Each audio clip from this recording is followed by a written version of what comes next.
To raise awareness for lack of funding and resources, Inglewood school teachers protested in front of the state capitol on Monday in a, quote, day of action demonstration.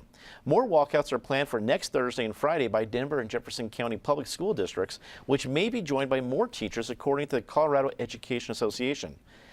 Michael, do you think these protests will make any sort of a difference or impact in the waning days of the legislature? I doubt that they make it that big of an impact because a lot of it's wrapped up, in terms of the budget and everything else.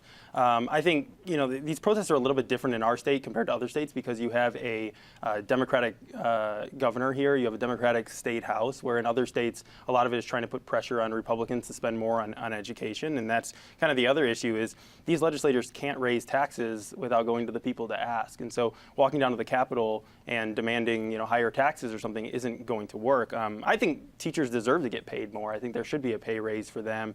But one of the big problems is you have a lot of legislators, doing tweets and videos and different stuff. But when it comes to prioritizing the budget and putting more money towards education, they've done it a little bit, but not as much as their rhetoric would say. So I think the other thing is a lot of this happens at the district level. Teacher pay is determined at the district level. And just this week, DPS hired a consultant who was the former chancellor in D.C. who got fired, 2 days a week, part-time job for 12 weeks, $60,000.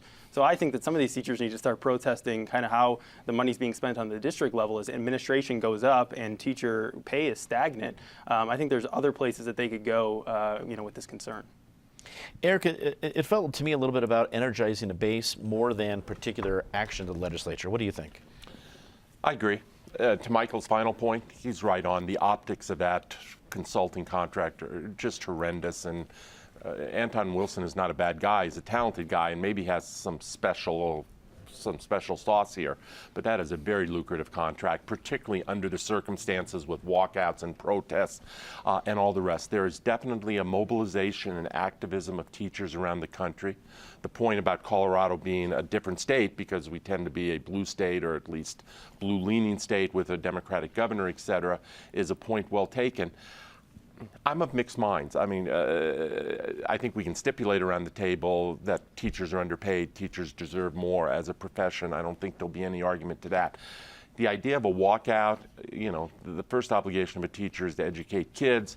The idea of a walkout and using that particular form, and whether you're screwing up people's child care or detracting from classroom time, I think that is an open question as to whether that is the right tactic. Finally, Dominic, we have a system in Colorado and in other states as well where teacher compensation is so backloaded. So much of that compensation goes in the form of para, which is a whole separate issue. I'm not going to get into a big para discussion because we could take hours on it. But so much of it is backloaded for those few teachers who stick around for an entire career and have, therefore, a very nice para package for retirement. There are a whole lot of teachers who are not in this for a career, and they're sacrificing their compensation on the front end for this heavily backloaded system we have. Susan, what do we need to know about these teacher protests that maybe not have made headlines so far? Yeah, to the point that we're a blue state, so it's not as important here, I think that's ridiculous. We are a blue state that happens to be one of the lowest funders of education in the country. So being blue has clearly not moved the needle on that. I think it's imperative to get the point across to all lawmakers of all political influences that this is not acceptable. I mean, the message we're sending to our children, essentially anyone who would bother, talking to their kids about the budget or any kids who might know about it, is that education doesn't matter. How can education matter to those kids if we as a state are not putting priority on it?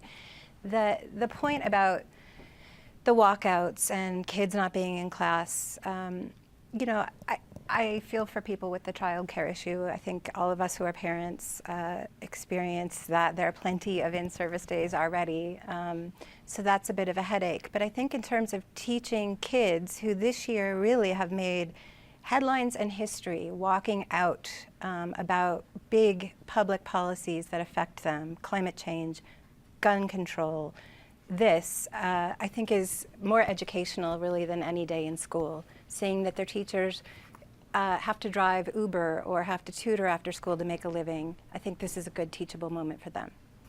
Patty, wrap it up for us. Well, to return to the Democratic Assembly, you know, that was a mild one, not a wild one, except for the fact that basically they booted Democrats for education reform. You know, they're thrown off the platform. You can't use the word Democrat. We need to have a good discussion of where education needs to go, which places are top heavy. What do you do about the starting teachers who are not getting the money they need? So Colorado is at a place where we should have that conversation. May or may not happen in the legislature. There's going to be protesting again there next week, so we'll see. But sooner or later, this is going to be a really critical issue here.